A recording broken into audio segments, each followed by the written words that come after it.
आज का जो लेक्चर होगा वो पूरी तरह से आर्टिकल 15 पर बेस होगा।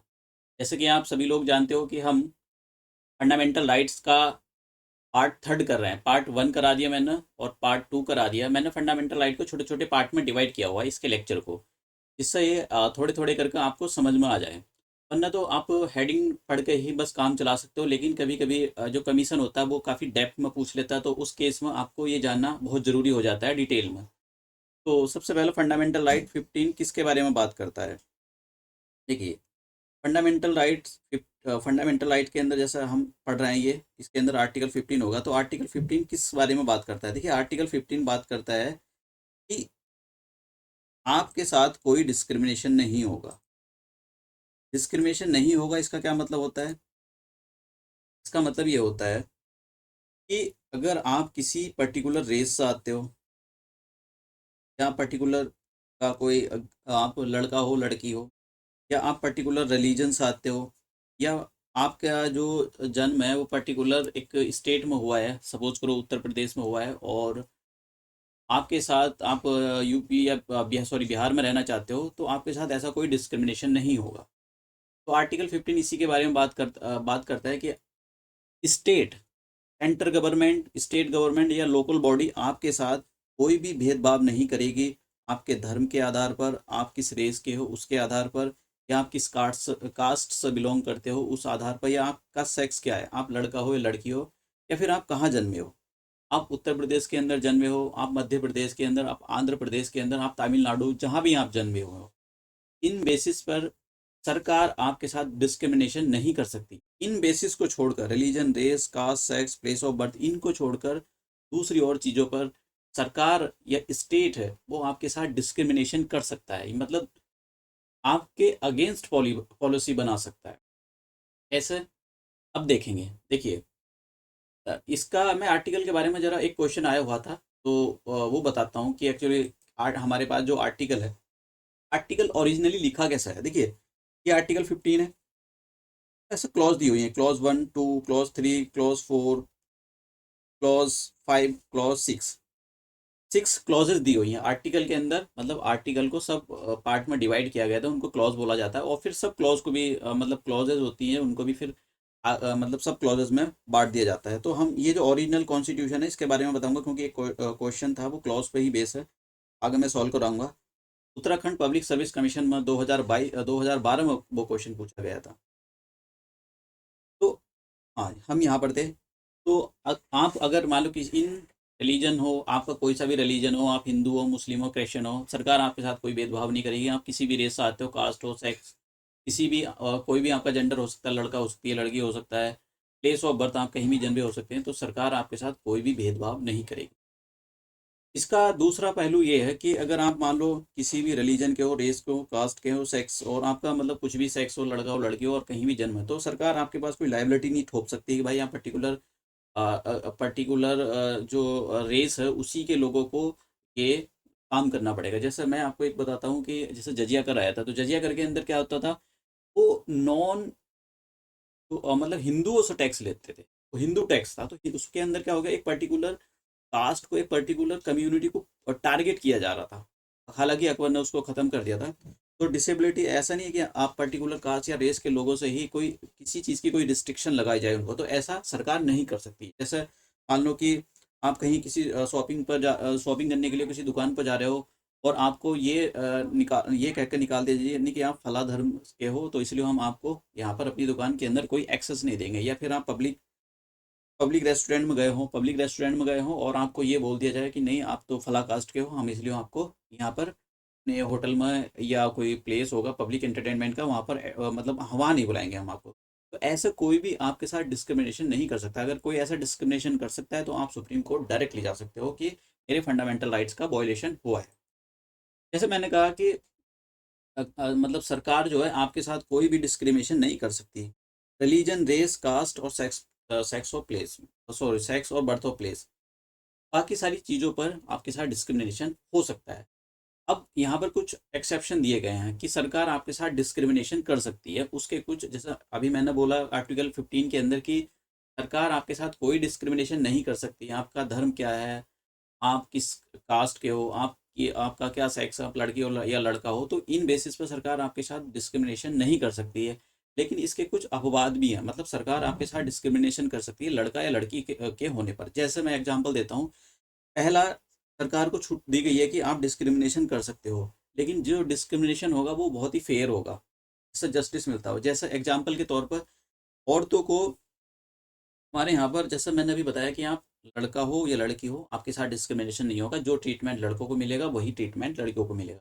लेकिन ये आर्टिकल के अंदर कुछ क्लॉज ऐसी डाली गई हैं कि वो सरकार को अनुमति देती है कि आप डिस्क्रिमिनेशन कर सकते हो। जैसे कि लोकल बॉडी देखा होगा, जो म्यूनसिपैलिटीज़ होती हैं या पंचायती राज इंस्टीट्यूशन है, उसके अंदर औरतों को 33% का रिजर्वेशन दिया गया है, 3% का रिजर्वेशन दिया गया। तो ये क्या हो गया, औरतों को तो दे दिया, लेकिन और ये आदमी को तो नहीं दिया। तो मैन है, मैन को नहीं दिया, वीमेन को दे दिया। तो वीमेन को इसलिए दिया क्योंकि वीमेन पीछे पीछे पिछड़ती हुई जा रही है। तो इसका मतलब सरकार ऐसा डिस्क्रिमिनेशन कर सकती है।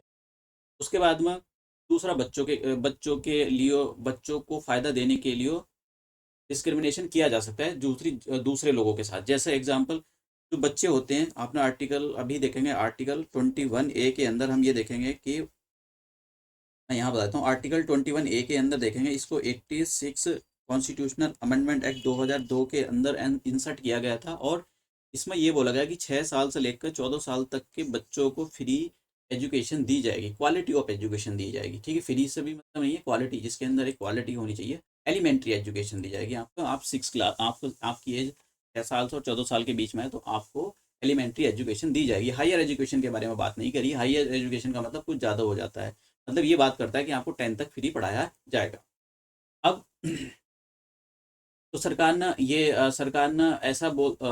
ये जो है छूट दे रखी है कि भैया आप जो है, सरकार को छूट मिली हुई है कि आप जो है बच्चों के और वुमेन के हक के लिए डिस्क्रिमिनेशन कर सकते हो। तो एक एक्सेप्शन ये हो गया। दूसरा एक्सेप्शन ये हो गया कि सरकार जो है, जैसे मैंने बताया कि सरकार किसी के साथ डिस्क्रिमिनेशन नहीं कर सकती कुछ पर्टिकुलर क्राइटेरिया पर। अब यहाँ पर इस ये सेकंड क्लॉज में ये बोला गया है कि सरकार डिस्क्रिमिनेशन कर सकती है।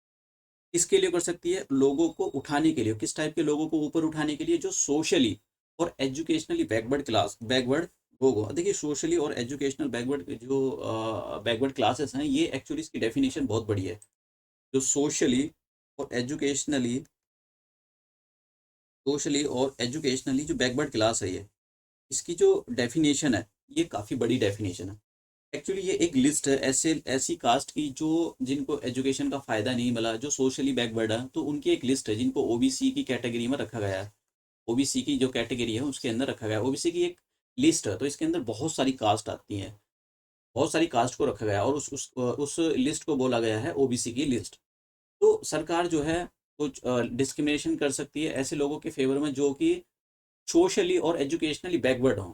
तो ऐसे लोगों के लिए डिस्क्रिमिनेशन कर सकती है। जैसे एग्जाम्पल के बेसिस पे मैं आपको बता सकता हूँ, मैं आपको ये बताना चाहूँगा कि सरकार, सपोज करो कि एक आपको ओबीसी की एक लिस्ट है, और ओबीसी की लिस्ट में आने वाले बहुत लोग गरीब हैं, अलग अलग कास्ट से आए होंगे। अब उनको, आपको पब्लिक, मतलब कि एडमिशन देना है, या फिर फीस कंसेशन करनी है। मान लो कि किसी स्कूल की फ़ीस, लेट से मैं कहता हूँ कि यहाँ पर कोई पर्टिकुलर एजुकेशनल इंस्टीट्यूशन है, और उसकी जो फ़ीस है वो 1 लाख रुपए है, 1 लाख रुपए है।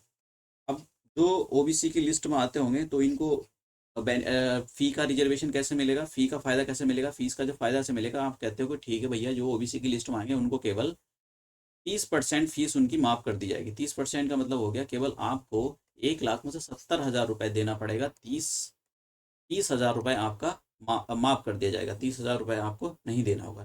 तो ये क्या हो गया कि, अब देखिए इससे फ़ायदा कैसे होगा, इससे फ़ायदा ऐसा होएगा क्योंकि आपको पढ़ाया लिखाया जा रहा है एक ऐसे एजुकेशन इंस्टीट्यूट के अंदर, जिसके अंदर इसकी फ़ीस बहुत ज़्यादा है, जिसकी फ़ीस आप पे नहीं कर सकते, लेकिन आपसे कम फ़ीस लेकर आपको वही क्वालिटी ऑफ एजुकेशन दी जा रही है। तो आप पढ़ोगे लिखोगे, अच्छी नौकरी करोगे, तो आप ऑटोमेटिकली आपकी जो बैकवर्डनेस है वो खत्म हो जाएगी। अब तीसरा आता है, तीसरा देखिए, मैं आपको एक बात बताना और चाहता हूँ यहाँ पर, जो आर्टिकल 16 है, अभी हम पढ़ेंगे आर्टिकल 16, एक्चुअली आर्टिकल 15 का एक पार्ट है। आर्टिकल 15 बहुत बड़ा है, जिसके अंदर आर्टिकल 16 आता है। तो आर्टिकल 16 एक पर्टिकुलर पर्टिकुलर चीज़ को टारगेट करता है। आर्टिकल 16 बहुत सारी चीज़ों को टारगेट करता है। आर्टिकल 15 एक बहुत सारी चीज़ें आ सकती हैं आर्टिकल में। इसके अंदर एजुकेशन में रिजर्वेशन देना आ सकता है, इसके अंदर आपको नौकरी देने में भी आ सकता है। लेकिन जो आर्टिकल 16 है वो केवल एम्प्लॉयमेंट की बात करता है कि अगर कहीं भी रोजगार देने की बात आए तो भैया उसी के अंदर हम आपको रिजर्वेशन देंगे।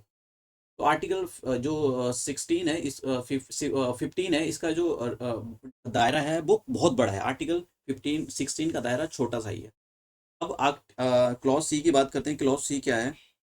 देखिए, ये भी ये कहता है कि अगर सोशली जो और एजुकेशनली बैकवर्ड क्लासेस हैं उनको बड़े हायर इंस्टीट्यूट के अंदर अगर रिजर्वेशन देना हो, जैसा आईआईटी हो गए, ठीक है, जैसा आईआईटी हो गया, वो आईआईटी के अंदर आपको एडमिशन देना है, तो आप आईआईटी के अंदर एडमिशन लोगे तो सिंपल सी बात है, आपको देखिए, अब आप समझे जरा कैसा रिजर्वेशन दिया जाता है। मान लो कि ये 100 मार्क्स का कोई टेस्ट होगा और यहाँ पर आईआईटी है, आईआईटी है और आईएम्स है, आईएम्स और आईटी। अब इसके अंदर आपको एडमिशन लेना है, तो सभी लोग, मैं ये कहता हूँ कि सभी लोगों ने यहाँ पर अप्लाई कर दिया, और वो जब एंट्रेंस में बैठेंगे, और देखिए इसमें क्या होंगे, कुछ लोग ऐसे होंगे जो इन्होंने प्राइवेट कोचिंग ले रखा होगा, एकदम बढ़िया फर्स्ट क्लास फर्राटे वाली तैयारी कर रखी होगी, उनके पास पैसा बहुत भर भर कर ज़्यादा, उनके पास पैसे की कोई कमी नहीं, उनके यहाँ पर कोई बैकवर्डनेस नहीं है, तो इनका सिलेक्शन आसानी के साथ हो जाएगा। अब दूसरे टाइप के लोग बचे हैं जिनके पास कम पैसा है। ये दो टाइप के लोग बचे, ये कम पैसा, ये अलग अलग कास्ट से आते हैं। ये हो सकता है कि कोई, मान लो कि अलग अलग कास्ट आता है, एक कास्ट ए से आता है, कास्ट बी से आता है, लेकिन इनके पास पैसे नहीं है, लेकिन फिर भी इनको आईएम या आईआईटी में सिलेक्शन चाहिए। तो अब इनको सरकार रिजर्वेशन देगी। रिजर्वेशन देने का क्या तरीका होता है? रिजर्वेशन में ये बोला जाएगा कि भैया आपके पास पैसे भी कम है, आप अच्छी कोचिंग अफोर्ड नहीं कर सकते हो, आप अच्छा मटेरियल नहीं होगा, आपकी अच्छी इंग्लिश नहीं होगी, तो आप क्या काम कर सकते हो, आपका थोड़ा हम कंप्रोमाइज़ कर लेते हैं। कंप्रोमाइज़ इस बात में कर लेते हैं कि चलो अगर आपके 80 भी मार्क आ गए ना, 80, तो भैया हम इसके अंदर एडमिशन आईएम्स या आईआईटी के अंदर एडमिशन दे देंगे। तो इस टाइप से रिजर्वेशन दिया जाता है।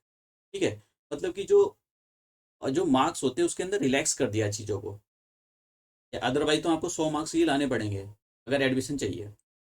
तो क्लॉज सी जो डाली, ये जो क्लॉज है ये वाली, जिसके अंदर जो एजुकेशनल जो सोशली और एजुकेशनली बैकवर्ड क्लासेस हैं उनको रिजर्वेशन देने की बात की गई है। किसके अंदर? एडमिशन किसका? एडमिशन बच्चों का एडमिशन होगा किसके अंदर? हायर जो एजुकेशनल इंस्टीट्यूशन है उसके अंदर। अब देखिए इसके अंदर एक ये है कि आप माइनॉरिटी के, जो माइनॉरिटी इंस्टीट्यूशन, एजुकेशनल इंस्टीट्यूशन है उनके अंदर आप ये रिजर्वेशन नहीं दे सकते हो, तो इसके अंदर एक एक्सेप्शन है ये। अब ये जो क्लॉज थी, ये क्लॉज सी, कि क्लॉज सी डाली गई थी 2005 के अंदर। एक सरकार ने अमेंडमेंट किया था, 93 amendment act, constitutional amendment act 2005। तो वो एक अमेंडमेंट किया, उस अमेंडमेंट के अंदर ये क्लॉज डाली गई, क्लॉज सी, ये वाली जो क्लॉज है ये डाली गई। अब इस क्लॉज के बाद सरकार फिर 2006 में एक, देखिए पहले एक आर्टिकल बनाया जाता है, एक क्लॉज डाली जाएगी, क्लॉज के अंदर फिर एक एक्ट बनाया जाएगा। तो सरकार ने एक एक्ट बनाया जिसका नाम था सेंट्रल एजुकेशनल इंस्टीट्यूट। तो इसको रिजर्वेशन इन एडमिशन, तो ये जो एक्ट है वो केवल आपको रिजर्वेशन देगा एडमिशन, जब आप हायर आईआईटी आईएम्स के अंदर एजुकेशन लेना चाहते हो। तो इसके अंदर कोटा फिक्स कर दिया जाता है। देखिए मैं आपको और यहाँ पर थोड़ी सी चीज़ें क्लैरिफाई करना चाहता हूँ कि सरकार क्या काम करती है जब भी देती है, मतलब कि मान लो कि आईएम्स या आईआईटी के अंदर 100 सीट है, 100 सीट है, और यहाँ पर कुछ लोगों ने अप्लाई किया है, कुछ लोगों ने अप्लाई किया है, कुछ लोग ऐसे होंगे जो अमीर होंगे तो उनका सिलेक्शन हो जाएगा, उनको पैसे वैसे की ज़रूरत कम, मतलब पैसे की बहुत भर भर का, उनके पास पैसे भर भर का है। अब मान लो जिसके पास पैसे नहीं है तो सरकार उनके पास तो एक उनका एज रिलैक्सेशन वो कर देगी, भाई ठीक है आप 80 मार्क्स ले आओ। तो अब ऐसा नहीं है कि मतलब 100 की 100 सीट होंगी तो केवल मतलब इसमें से जो ओबीसी वाले होंगे उनको सारी 100 की 100 सीट उनको दे दी जाएगी, नहीं ऐसा नहीं होगा। उनको बोला जाएगा भाई इसके भैया आपके लिए केवल 27 सीट ये रिजर्व है, मतलब ये जो 80%, 80 मार्क्स कम किए गए हैं, ये केवल 27 लोगों को ही इसका फायदा मिलेगा। ऐसा नहीं कि पूरे के पूरे ओबीसी के सारे लोग भर भर का फॉर्म भरेंगे फिर वो करेंगे तो सबको फायदा नहीं मिलेगा, केवल 27 लोगों को ही फायदा मिलेगा इसमें। ठीक है, 27 लोगों को ही इसमें फायदा मिलेगा। तो ये ऐसे रिजर्वेशन काम करता है। अब एक एक लास्ट वाली जो मैं आपको क्लॉज बता देता हूँ, ये एक आर्टिकल 15 के अंदर, अभी ये एक जो रिजर्वेशन वाली बात हो रही थी, हाँ अभी एक क्लॉज डाली गई है, डी क्लॉज, ये वाली क्लॉज, ये अभी 2019 के अंदर इसको डाला गया है। ये 103 अमेंडमेंट एक्ट किया था 2019 में सरकार ने। तो सरकार ने ये बोला जो इकोनॉमिकली वीकर सेक्शन है, मतलब इकोनॉमिकली वीकर सेक्शन ऐसे लोगों को बोला जाता है जो पता नहीं कोई सी भी कास्ट के हो सकते हैं लेकिन उनको रिजर्वेशन का लाभ नहीं मिला है। वो देखिए, ज़रूरी नहीं कि अगर आप अपर कास्ट में जन्मे हो तो आप बहुत अमीर हो, ये ज़रूरी नहीं है। तो क्या है, मान लो अपर कास्ट है कोई, अपर कास्ट के अंदर सारे तो लोग अमीर नहीं होते, कुछ लोग बहुत गरीब होंगे, पुअर लोग होंगे, इनके पास खाने के लिए भी अफोर्ड नहीं कर सकते। तो ऐसे अलग अलग अपर कास्ट बहुत सारी चीज़ों से मिलकर बनी हुई है, तो ऐसे लोगों को ही जो इकोनॉमिकली वीकर सेक्शन का दर्जा दिया गया कि भैया ऐसे लोगों को 10% का रिजर्वेशन का फ़ायदा मिलेगा एजुकेशनल इंस्टीट्यूट, जैसा आईआईटी हो गई, उनमें एडमिशन कराने के लिए तो आपको उनको फ़ायदा मिल जाएगा। तो ये वाला जो है क्लॉज, लास्ट वाला क्लॉज याद रखना, ये अभी हुआ था 2019 में, तो आपके जो एग्जाम है उसमें पूछा जा सकता है कि भाई ये जो वीकर सेक्शन का क्लॉज डाला गया है ये कौन से अमेंडमेंट एक्ट के अंदर डाला गया है।